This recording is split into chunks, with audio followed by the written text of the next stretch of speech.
Okay, I really need to get smarter about when I come out here. It's almost 10 o'clock. Just kind of not thinking my way through how hot it was going to be. But anyway, here we go.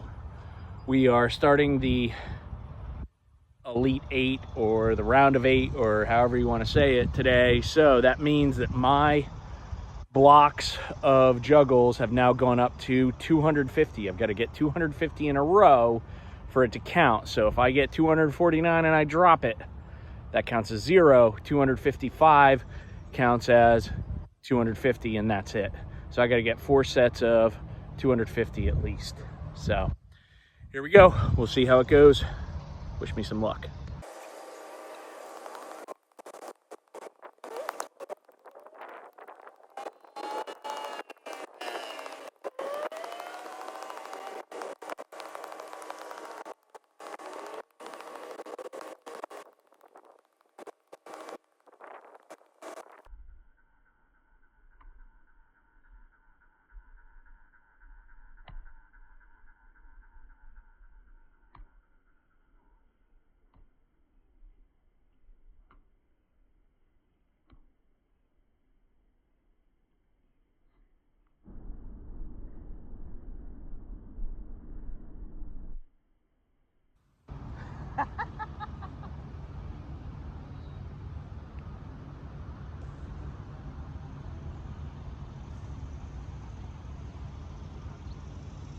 That was 240 juggles, worth 0. Holy crow. All right.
Okay.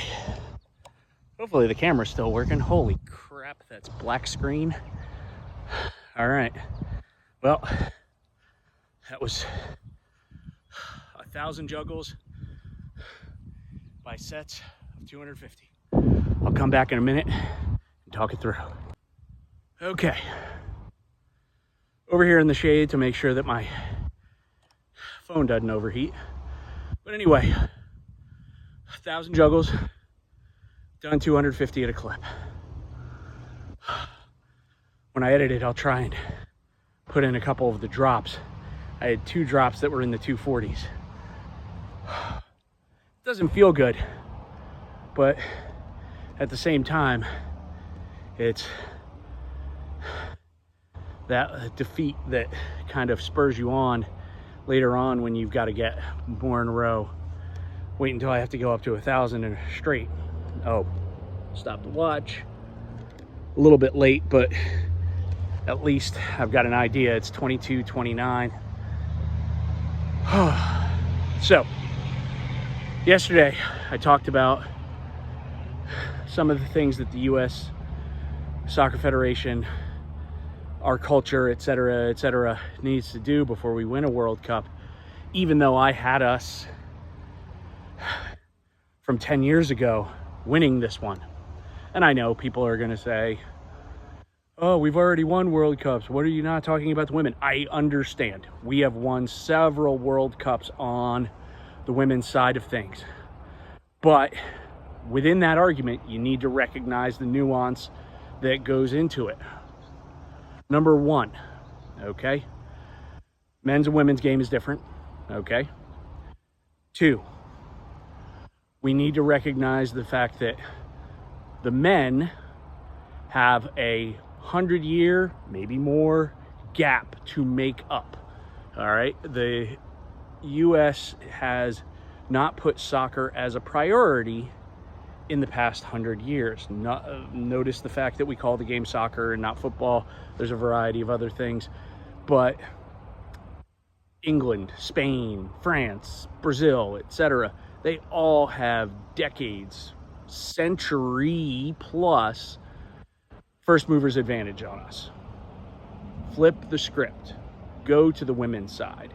Want to give them their due. The women's national team has won several World Cups, all right? And largely that was built upon a first mover's advantage because of the fact that Title IX in the United States made women's sports much more prevalent, all right? Soccer became a high school and a college, more specifically. Shout out to our boy Anson Dorrance, okay, from North Carolina, University of North Carolina, Chapel Hill, all right, who took the women's game in the U.S. to a level that other countries just weren't at. So you've got that first mover's advantage. Now, since I'm talking about college really quickly, I just want to downgrade into the fact that, you know, my outfits are almost always themed. Today I've got on Randolph College. That's the university, or Randolph University. It's the last place that I worked, Randolph College. And then Salisbury University, all right? That's the place where I attended, Salisbury State at the time. Now, the college game is not particularly a growth incubator for great national teams, all right? A few different reasons, all right? If you are a talented 16-year-old boy in England, Spain, France, etc., you are not going to school in order to get a higher education. You are going to an academy, and probably, if by that time you've already been in the academy for several years, by the time you're 16, 17, you might be getting into the first team of your professional setup. So, the women's game developed in college with that first mover's advantage, and we had college age, I should say more appropriately, college age players who were the best in the world for their particular position, etc. On the men's side, college is only a great incubator for certain sports. It's a great incubator for American football, all right? Because of the fact that a 16-year-old kid going onto a football field with a 25-year-old man, it's going to end horribly. There's a maturation process that has to happen, and that incubator that college provides of that 4-year gap where they're mainly only playing against kids their own age, it absolutely makes sense. The other piece that we need to recognize is that, you know, although college is trying to change at the moment, for the longest time, it was not particularly the best system for creating great college or great professional athletes after college in the game of soccer. All right, they're only playing a certain number of months of the year. All right, there's all kinds of rules that were keeping them from playing in professional setups and a variety of other things. So all kinds of things that, you know, kept the American athlete who wanted to be a great soccer player off. So as we are having this conversation, we're talking about, you know, college, the World Cup, and everything like that. The United States has a lot of things going for it. We've got so many more resources and so many more facilities and things like that, but we don't quite yet have the players / team or culture particularly to get us there. And I wrote a blog about the will of the United States to win a World Cup. I think we're getting close to the point where culturally, when the United States wants to be great at something, we are. And I think we're quite close to the point where we are going to be pushing towards that World Cup win on the men's side. Now, college soccer, I love it. I coach it at times. I played it briefly, and I think it's an amazing thing. We have an amazing setup where you are having a daily interaction with the people who are coming out to support you during your games. It's awesome, but at the same time, it's not an incubator for professional athletes in general. There are some that make it, but a large swath really needed to be in a different development situation. And even the academies that we have nowadays, it's questionable whether or not they're a cash grab or a true development tool. Anyway, that's my rant on the day. Since there weren't any games yesterday, I got nothing to report, but we're going into the France versus Morocco game today, and we'll see what happens. I'm kind of on the side of Morocco. Have a great day, people. Up the Bosch.